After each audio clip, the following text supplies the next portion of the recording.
Good Tuesday morning, everyone. I'm meteorologist Isaac Cleland. Thank you for clicking on to abc12.com or checking us out in the Storm Tracker 12 weather app. As of this morning's latest advisory, Hurricane Milton is a Category 4 with 155-mile-per-hour winds. Now, when we look at the scale here, it's a high-end Category 4. Yesterday, it was a 5 with 180-mile-per-hour winds, which is way higher than Category 5 criteria. So it was a very strong Category 5 hurricane there. I do think with time today, we can see it re-intensify into a 5 because the reason it weakened was the result of an eye wall replacement cycle. But once that eye redevelops, it will have the opportunity to intensify once more, moving through these warm waters of the Gulf of Mexico. Now, with time, it should encounter some other factors that would result in some weakening. So that is the idea, that as it starts to head towards Florida, some weakening is possible. However, the concern is as it grows in size and starts to move faster as it approaches Florida, just the sheer size of it is going to really make it difficult to weaken this thing. So it's still likely going to make landfall as a major hurricane regardless of its exact intensity. And it's still going to result in some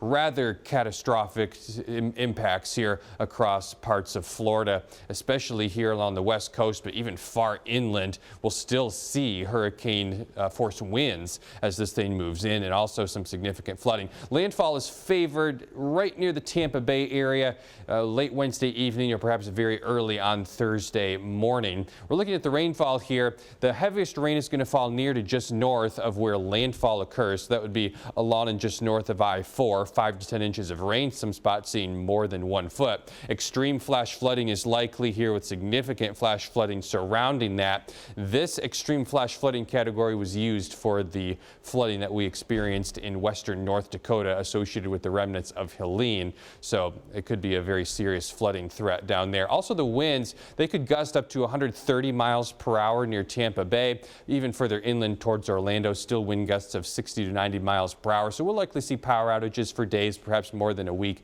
And along with that, life-threatening storm surge and the flash flooding ongoing here as well. There is a hurricane warning from Tampa Bay all the way inland through Orlando. That means we can expect to see hurricane force winds very far inland. Looking further northward, we do see frost advisories in Minnesota and Wisconsin. I would not be surprised if we see those advisories move into mid-Michigan for tonight and into tomorrow morning as well. It is possible because patchy frost looks likely tonight with widespread frost going into Thursday morning. Today it'll be a mix of sun and clouds, maybe a stray sprinkle. The highs will be in the low to mid 60s. Tonight mostly clear, light winds, mid 30s and patchy frost. Mostly sunny for tomorrow, mostly sunny Thursday and Friday as well. We'll start to warm up a little bit here towards the end of the week. So let's extend the forecast out. Mid 60s for our highs in general going forward here. Low to mid 60s Tuesday, Wednesday and Thursday. Mid 70s on Friday. Notice these chilly, frosty starts. Some spots could be down near freezing, especially on Thursday morning.